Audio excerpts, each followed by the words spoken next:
महाराज दशरथ सुमंत से कहते हैं,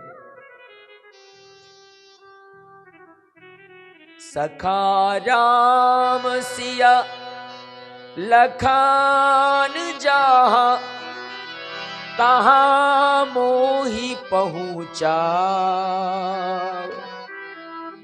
नाही तचाहन चलत अब प्राण कहो सतभाव। बाहरे अवधपति महाराज, वंदना के प्रसंग में मेरे बाबा ने जब सभी की वंदना किया तो दशरथ की विशेष वंदना किया।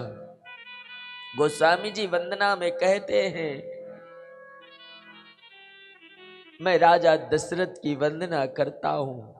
वंदहु अवध भुवाल सत्य प्रेम जेहि राम पद, बिछुड़त दीन दयाल। उस महाराज की वंदना है जिसने राम के बिछुड़ते ही प्राणों को छोड़ दिया हो। वाह हरे सम्राट।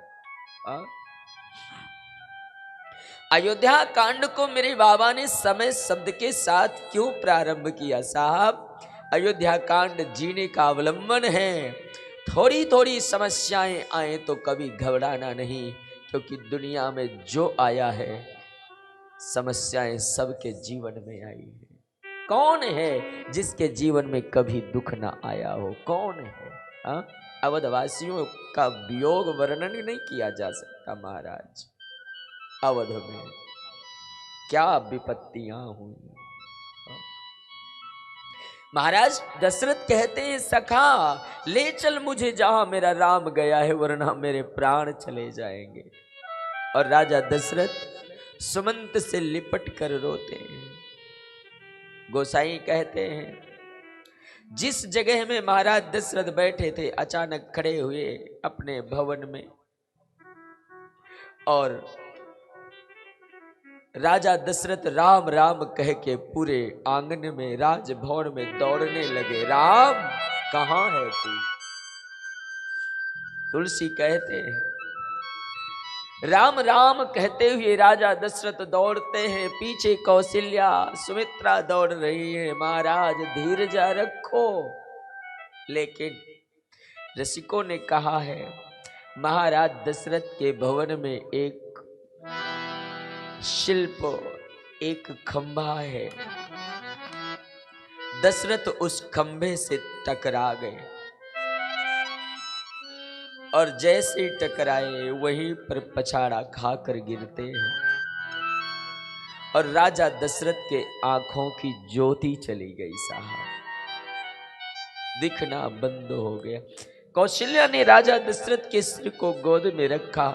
अम्बा कौशल्या बैठी है, सुमित्रा बैठी, समझा रहे हैं। लेकिन राजा दशरथ कहते हैं, रानी अब तो बस हार रघुनंदन प्राण पीरीते, हार रघुनंदन प्राण पीरीते, तुम बिन जिया तो बहुत दिन बीते, तुम बिन जिया तो बहुत दिन बीते, हर रघुनंदन प्राण प्रीते, तुम बिन जियत बहुत दिन बीते। हे रघुनंदन, आपके बगैर जीते मुझे बहुत दिन हो गया। कौशल्या कहती है, राजन आप सूर्यवंश के सूर्य हो, धीरज रखो। अगर ये सूर्य अस्त हो जाएगा तो रक्षा कौन करेगा? हाँ, लेकिन गोस्वामी ने कहा, तापस अंधो श्राप सुधियाई, तापस अंधो श्राप सुधियाई, कौशल्य ही सब कथा सुनाई, कौशल्य ही सब कथा सुनाई, कौशल्य तापस अंध श्राप सुधि आई। समय शब्द के साथ अयोध्या कांड लिखा गया। आज राजा दशरथ ने रानी कौशल्या को बताया है, रानी मैंने जो कर्म किया है वो मुझे भोगना पड़ेगा। हाँ, मैं रोज ही ना कहता था ना कि कर्म करने में विचार करना, क्योंकि कर्म का भोग हर व्यक्ति को भोगना पड़ता है साहब, कोई भी हो। हाँ, जय श्री राम बोलना पड़ेगा। जय श्री राम।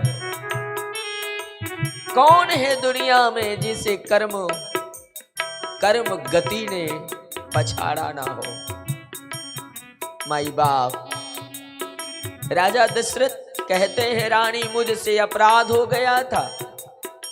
मैंने अपनी जवानी अवस्था में गलती से श्रवण कुमार का वध कर दिया था और उनके माता पिता ने श्राप दिया था, दशरथ एक दिन तू भी पुत्र के वियोग में मरेगा।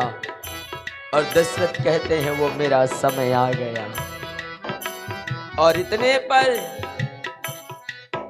महाराज दशरथ ने राम राम कही, राम कही, राम राम कही, राम तन परिहर रघुबर बिरन राव गयो सुरधाम। राम राम कही, राम कही, राम राम कही, राम तन पर हरि रघुबर बिरह राव गयो सुरधाम। वाह रे अयोध्या सम्राट, राम के वियोग में तृण के समान जिसने अपने देह का त्याग कर दिया हो। हाँ, राम के वियोग में। और गोसाई ने जो यहाँ पर भाव दिया है ना साहब, करी बिलाप बहु रो वही रानी, महाविपति नहीं जाए बकानी। माई बाप, विपत्ति नहीं, अवधवासियों के जीवन में महाविपत्ति आई थी। गोसाई कहते हैं महाविपत्ति नहीं जाए बखानी, वर्णन नहीं हो सकता है। सायंकाल के समय अयोध्या सम्राट ने अपने प्राणों को छोड़ा और खबर दी गई गुरु वशिष्ठ को। वामदेव महात्मा गुरु वशिष्ठ पधारे हैं। साहब, राजा दशरथ का मृतक शरीर पड़ा था। गुरु वशिष्ठ आए, महाराज दशरथ के सिर की ओर खड़े हो गए और आज तक जिसे ब्रह्म ऋषि कहा गया, लेकिन दशरथ के मृतक शरीर को देखकर गुरु वशिष्ठ भी रोने लगे। साहब, महाराज प्रार्थना करो, मृत्यु तो सबकी होती है, मरना जीवन का ये सबसे बड़ा सत्य है।